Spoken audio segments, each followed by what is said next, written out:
Welcome to the current freshman and sophomore parent meeting. And we're going to try to answer your questions. The first thing we're going to talk about is what is required to graduate in the state of Tennessee. I'm not going to read the list to you, but you can see that you do have to have math and English every year while you are in high school. Social studies and the rest of them are pretty self-explanatory. We will make sure that your student has the things that they need to graduate. One of the things that the state of Tennessee would like is that every student graduating is a ready graduate.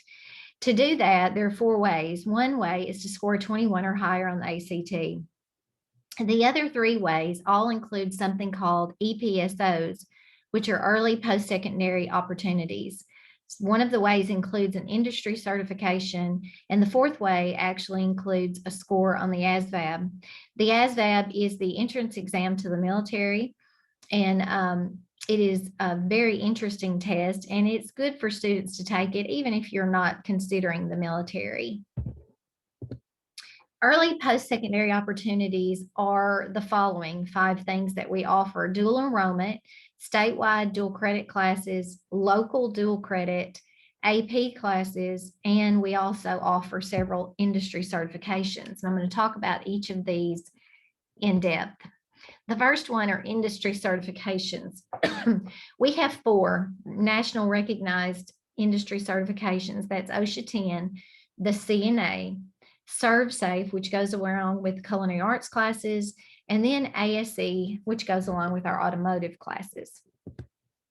Dual enrollment classes are offered. You are enrolled at a college, typically UTM, Bethel, or Jackson State, and you're also enrolled at at Gibson County, which is why it's dual enrollment. You must have a 3.0. The cost for the first 4 dual enrollment classes you take will be paid by the dual enrollment grant. You cannot take dual enrollment classes until you're a junior. So the freshmen listening, you have to wait 1 more year before you can do that. But those of you that are going to be juniors, a lot of times you will see on your course request that we will have dual enrollment U.S. history. There are lots of other classes that you could choose to take also as dual enrollment. We have added many dual enrollment classes with the TCAT in Jackson and the TCAT in New Bern. You can see the list. Maintenance and light repair is automotive, and students can take MLR 1 and 2 here at school, and then this dual enrollment classes are considered 3 and 4. It's the same way with the culinary arts, which is given through the University of Memphis. I will say this: if you take these dual enrollment classes through a TCAT, the hours that you earn at school do count toward your certificate. So in other words, if you took dual enrollment welding 1 and 2, and the welding program at the TCAT was a 16-month program, you might start and be able to finish in 10 months or 12 months because of the time that you have already spent taking the classes at the high school. Also, we would like to find out if anybody's interested in taking dual enrollment hospitality and tourism. So sophomores, if that sounds interesting to you, please put a check by that on your course request sheet. Statewide dual credit are classes that you would typically take as a senior, but some of you will take the pre-calculus as a junior because you're wanting to double up on math, and that is a possibility. You can see as a senior, these will be decided by the math ACT score, and there is no cost for these classes, but you could earn college credit. We offer many AP that are advanced placement classes. You can see what year in school you have to be to take those. Some of you have already had AP Human Geography as a freshman. Some of the sophomores have taken psychology. So the next step would be literature and composition, which would be taught with AP US History. You know that these classes do have a fee at the beginning. This year it was $94. I'm not sure what the cost will be next year. It might go up to $95 or $6. It won't change much. If you score a 3.45 on the exam, you do earn college credit, and you also get your money back, which is another plus. As juniors, we have an option for you to take AP Literature and AP US History. You have to agree to do both of them for the entire year. They are on rotating days, meaning on Monday, you would do history. On Tuesday, you would do literature. Wednesday, history. Thursday, literature. So it would rotate every day. The initial cost would be around $188, but you could potentially get up to 12 college hours if you pass the test and do well, and your money could be returned to you also if you make a 3 or higher. So as eighth graders, we told you about all of these things, but we mention them every year. These are the things that you would be recognized for at graduation, and there are several. The first one is to be recognized as a Tennessee Scholar. And basically, you need to work on community service. So you have to have 80 hours. You could start working on that. If you did some kind of, let's say you went on a mission trip, that might be 40 hours. If you worked for the SAD, if you went to the SAD camp in the summer, that could be a large portion of hours.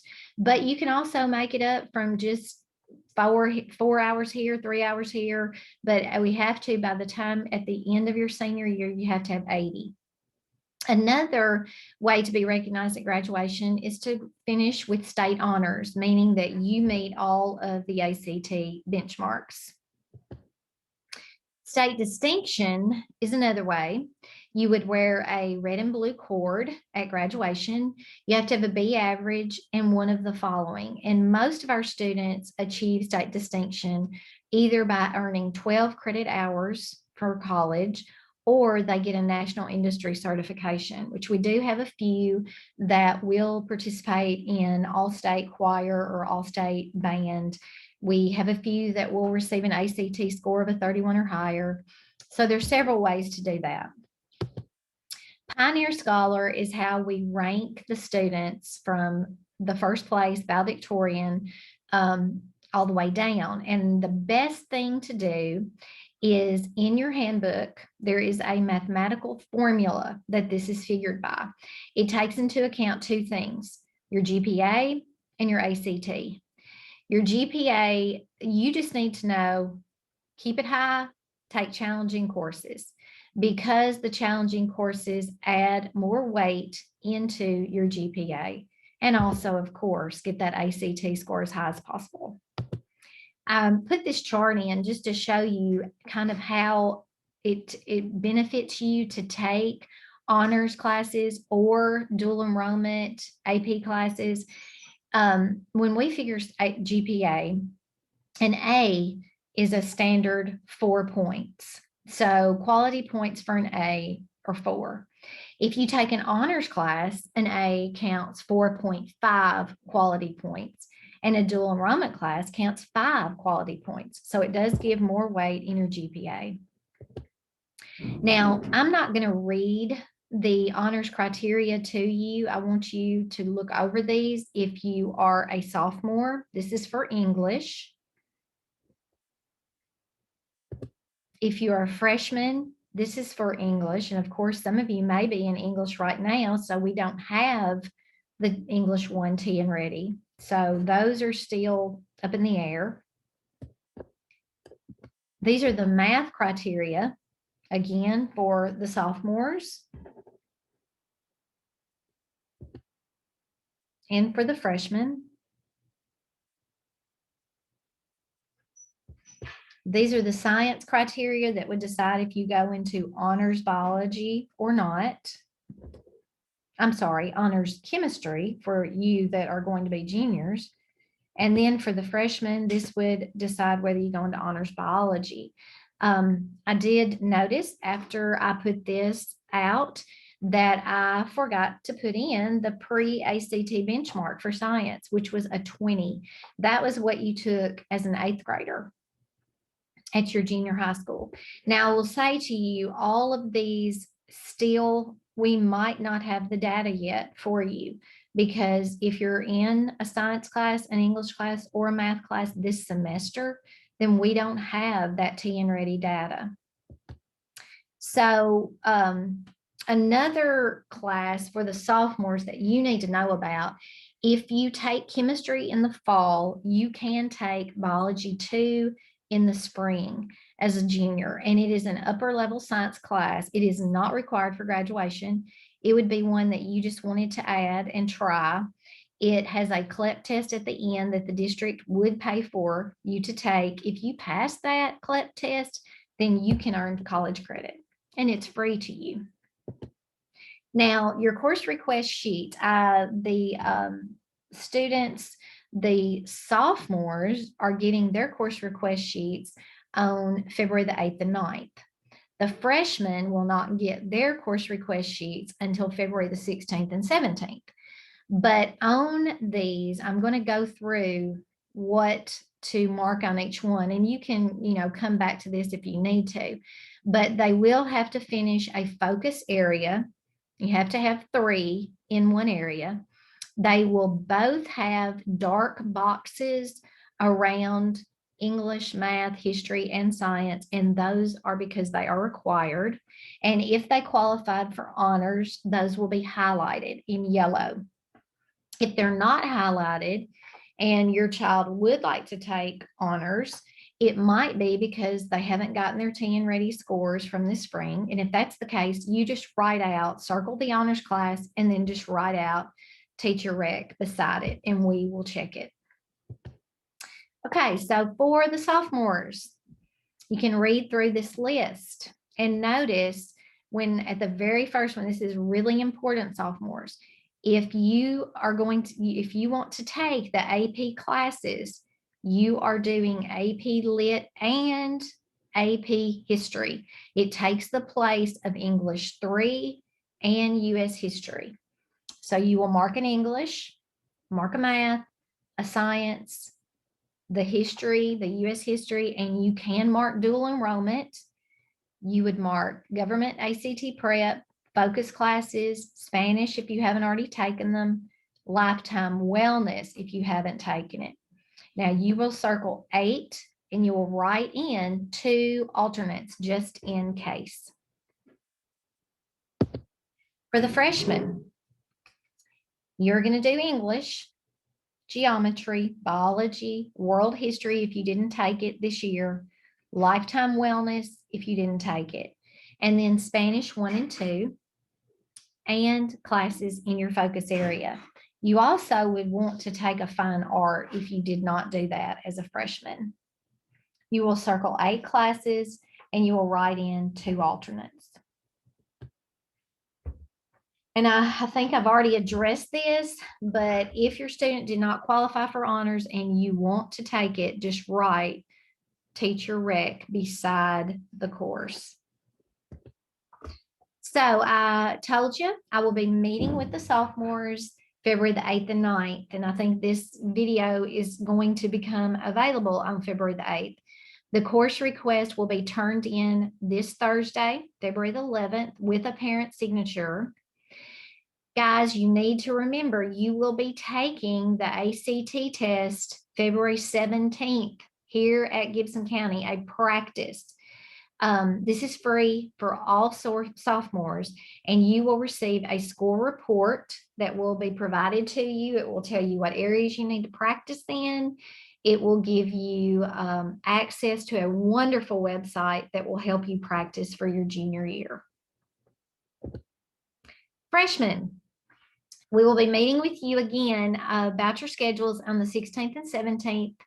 We will be turning in those course requests by February the 19th, which is a Thursday, with a parent signature.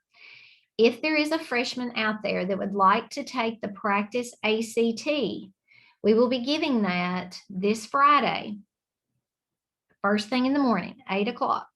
And it's $12 for any freshman that would like to take it. And you can pay for that in the counseling office and sign up there. So we do have a Facebook page. It's called Gibson County High School Counseling Page. And I would love it. We would like it if you would like and follow our Facebook page. We put out student information there, and you might see something you needed to know. Appreciate you watching this video. If you have any questions, you can call Neil Papich or myself, Lisa Brewer. The number is there, 692-3616. And then I also listed our emails. We both are very quick to respond to emails. We see them and we will answer your emails. So if you have any questions about anything that was presented in this video, or you have any questions regarding your child's schedule for the following year, please email us or call us at the following numbers. Have a great night. Thank you.